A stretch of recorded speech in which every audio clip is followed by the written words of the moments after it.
Well, the Wossman Wildcats are back in the state semifinals for the 10th straight year, looking to make it to the state title game for the 7th year in a row. But they have to go through a tough Bruley squad in this one. We take you to the Burton Coliseum in Lake Charles, excuse me, I messed that up in Hammond, or Lake Charles in this one.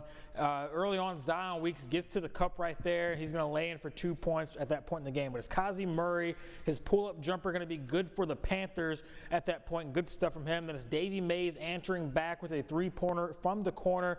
Wossman off to a great start. Zion Weeks, though, he's going to continue with the run right here. Zion Weeks with the runner. He floats this in. This is good. Timeout Bruley at that point in the game. There's Mr. Clamps right here. Morgan Robinson going to do what he does best right here. Play a little defense. Check him out picking this thing off, and he's going to dish it to Zion Weeks right here on the back end of this thing. He lays in for 2 points. Panthers going to answer right back, though. It's Edric Snearl right here with a three-pointer right there to get the Panthers back into this ball game. It's Ben Radford with the long two-pointer. Yeah, you see Coach Jones right there looking on. How about Mr. Radford? Long two-pointer from him is going to go. And then Mr. Radford again, with this time going to get inside the paint. Check him out going to work right there, laying it for 2 points. This game back and forth a majority of this ball game. Davey Mays is going to slow the Panther run down, though. He's going to fire away from long range, knocks down a triple. That thing's good from him right there. Zion Weeks this time, yeah, big night from him. 31 points on the night as you see him get the floater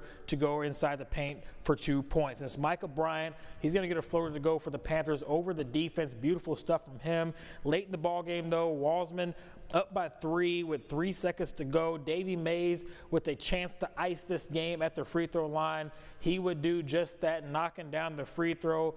And yes, the Wossman Wildcats find themselves back in the state title game, looking to defend that title. Seventh title game appearance in 10 trips. They get the win over Bruley, 56-52, your final in that one. All right, Division II score, Wossman Wildcats, yes, their opponent will be Bossier as they would get a win over Minden tonight, 51-35, your final there. All right, let's do some softball scores now. West Monroe hosting Neville, and yeah, even the young Rebel fans out there supporting their home team. Caroline Branch early on in this ball game, big time strikeout for her. Now 2 on for West Monroe is Kennedy Moak with the big time strikeout for the Lady Tigers, and then the fun will begin. Top 4, first pitch to Pear Shelton. Check her out getting all of this one.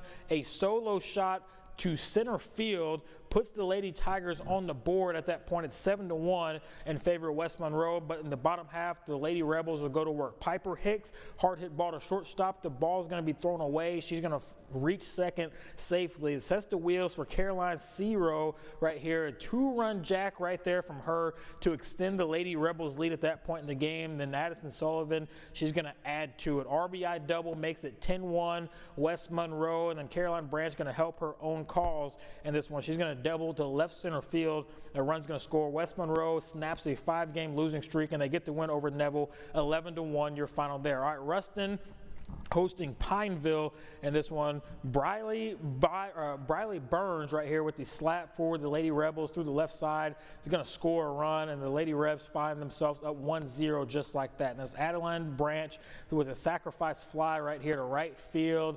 This ball is going to be caught for the out right here, but a run is going to score. Ruston's in a hole 2-0 early this game. Mallory Edwards going to continue to add things on for the Lady Rebels. She pops one up. Nobody there to catch it. It would be 4-0 after 1 inning. The Bearcats looking to chip away now. It starts with Abby Holton with an infield single. Great play over at third base. Miss Holton just too fast and beats the throw out. And then it's Morgan Foster, future McNeese State softball player. She's going to find a gap and score a run in this one. But I tell you what, just too much Pineville in this one as they would take down Ruston, 13-1, your final there. A few softball scores to pass along to you tonight.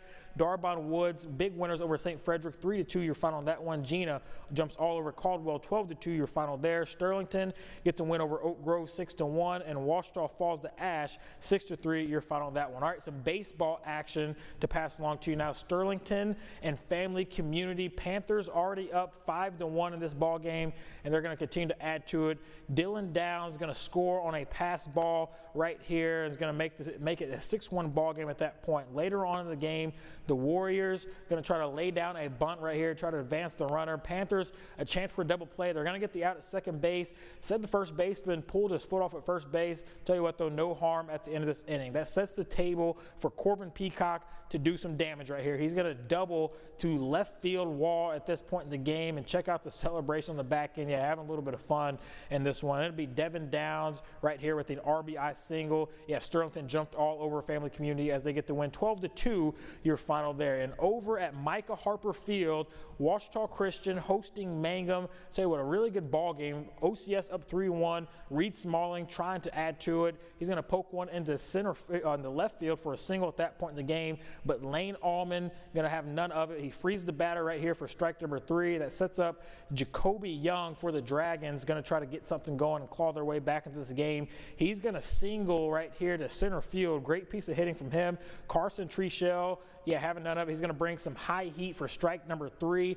Beautiful stuff from him to end the inning. Lane Allman, though, he's going to go right back to work on the mound with the strikeout. He's going to get a second strikeout right here. I'll tell you what, how this game would end. Lane Allman would homer in the top of the 7th to right field. Mangum gets the win over OCS 4-3, your final there. Some baseball scores now. Ouachita falls to Ruston 12-6, your final in that one. How about West Monroe getting a big win on the road over Ash 2-1, your final there.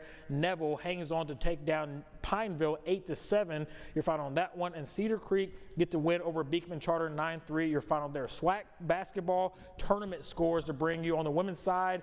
Grambling State falls to Jackson State 57-47 in the quarterfinal round. And men's game coming up tomorrow. Grambling State, the 8th seed, going to be taking on Alabama State in that one. We got plenty more baseball, softball, and track to bring you tomorrow right here on The Score. We'll see you then.